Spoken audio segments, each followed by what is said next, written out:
Dan kita akan mendengarkan juga dari Pak Charles Honoris ini bagaimana selaku anggota DPR melihat adanya 5 warga negara asing yang kemudian bisa masuk ke tempat yang boleh dibilang ini tempat terlarang karena pengamanan negara termasuk di situ begitu. Ya, pertama saya ingin mengapresiasi terhadap para prajurit kita di lapangan yang sudah dengan sigap berhasil mengamankan 5 WNA yang melakukan kegiatan ilegal ya, di dalam salah satu aset negara yang strategis.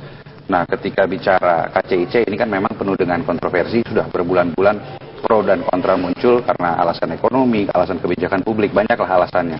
Tetapi karena memang sudah diputuskan oleh Presiden, ya kita hormatilah keputusan Presiden bahwa proyek ini akan jalan. Saya yakin Presiden juga pasti punya pertimbangan strategis mengapa proyek ini diputuskan untuk jalan.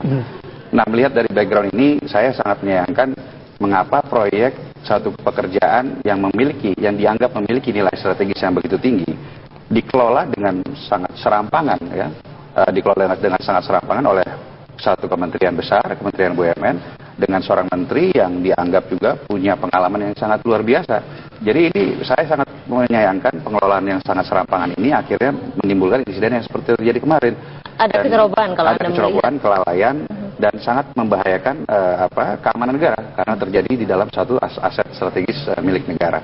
Dan ini menurut saya gampangnya ya, ini adalah suatu awal yang buruk lah bagi Kementerian BUMN kalau bicara terkait dengan proyek ini. Meskipun itu tadi dikatakan tidak ada perintah loh ya, ini inisiatif sendiri dari PT GCM. Memangnya kita ngebor itu gratis, nggak pakai anggaran, nggak pakai dana. Kalau tidak ada perintah, tidak ada blueprint untuk segera menyelesaikan proyek ini, ya nggak mungkin ada yang ujuk-ujuk datang sini untuk mengebor, untuk menganalisa tanah itu. Ini kegiatan ilegal yang menurut saya harus diproses sampai tuntas. Itu sebenarnya kalau dari peristiwa ini kan kita bisa mengambil dua makna. Proses proses kereta cepat itu sendiri, kemudian ada satu lagi ada pelanggaran teritorial dari warga negara asing ke wilayah objek vital, dan ini saling berkaitan. Kalau melihat runtutan garis besarnya, ini sebenarnya komandonya ada di mana sih, Bang? Ya, kalau kita melihat penanggung jawab sektor adalah ya Kementerian BUMN, ya Kementerian BUMN yang bertanggung jawab atas sektor BUMN. PT KCIC sendiri adalah BUMN, ya, memberikan kontrak kepada PT Wika yang adalah juga BUMN. PT Wika memberikan subkontrak kepada apa tadi? GCM. Ya, jadi yang bertanggung jawab ya penanggung jawab sektor ya Kementerian BUMN, dalam hal ini ya menterinya. Saya rasa Presiden harus memanggil Menteri BUMN, memberikan peringatan ya, atau ya bertindaklah terkait hal ini. Karena ini sangat berbahaya untuk keamanan negara. Ini terjadi di salah satu aset strategis negara kok yang memiliki makna strategis yang sangat tinggi. Kenapa pertanggungjawaban tidak datang lebih besar dari katakanlah PT KCIC? Kan sebagai operator dia yang mengendalikan segala urusan teknis termasuk tenaga kerja, dan insiden kemarin juga kan berhubungan dengan hal teknis. Iya, memang KCIC, tapi gini, KCIC BUMN yang dikendalikan oleh kementerian.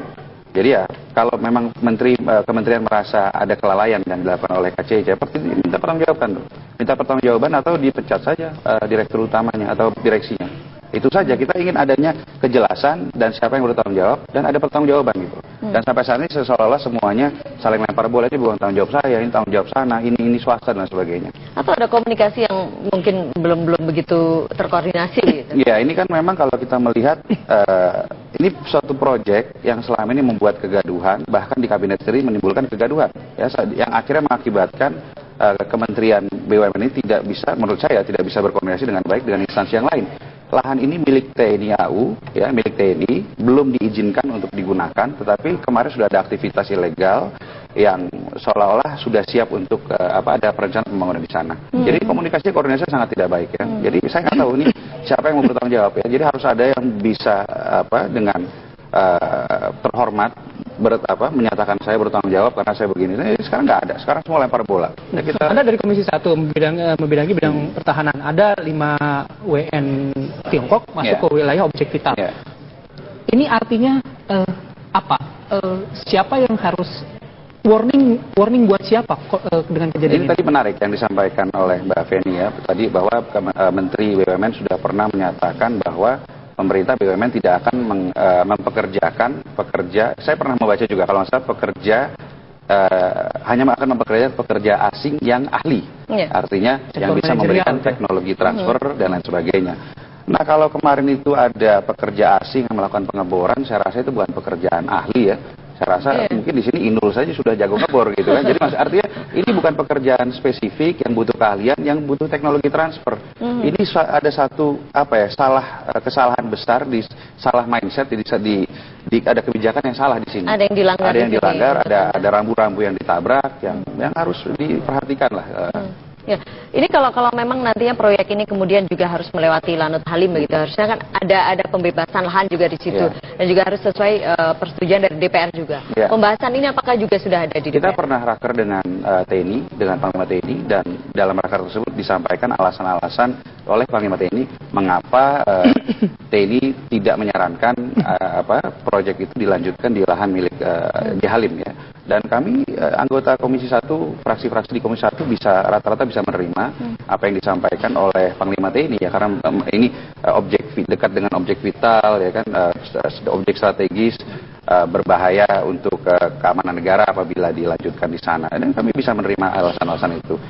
Yang sekarang ini harus dipertanyakan kenapa ada kementerian yang memaksakan, sedangkan sudah jelas saran dari user itu sendiri dari Kementerian Pertahanan dan Panglima TNI bahwa ini membahayakan keamanan negara apabila dilanjutkan di sana. Baik, saya beralih lagi ke Pak Wiko.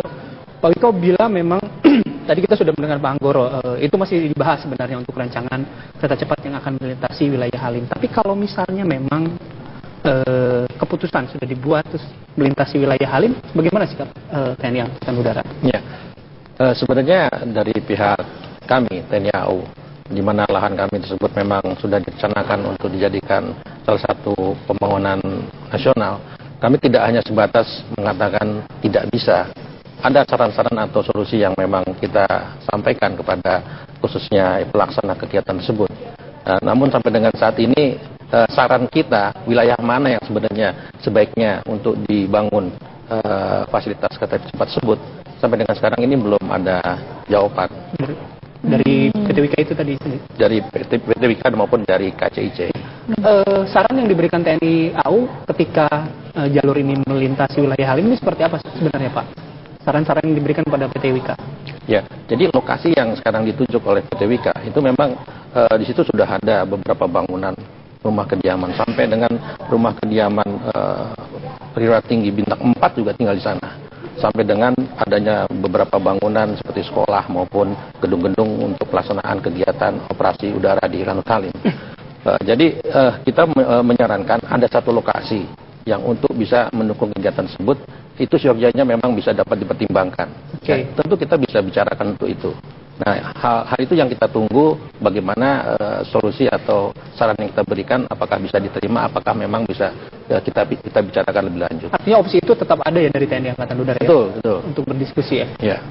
Nah, kalau itu mengenai kereta cepatnya, tapi dengan adanya warga negara asing masuk dalam wilayah objek vital, ini evaluasinya bagaimana Pak nanti Pak? Ya. Jelas di satuan TNI atau di TNI itu sudah jelas komando dan hierarkinya. Bagaimana kita menangani masalah warga negara asing.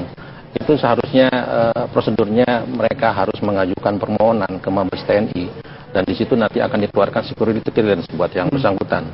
Dari itulah yang bersangkutan itu bisa masuk ke wilayah militer. Itu belum termasuk perizinan untuk melaksanakan kegiatan. Hanya baru teritorial saja. Betul. Jadi ya mungkin ini bisa menjadikan evaluasi kita bersama bagaimana untuk kelanjutannya ke depan. Baik.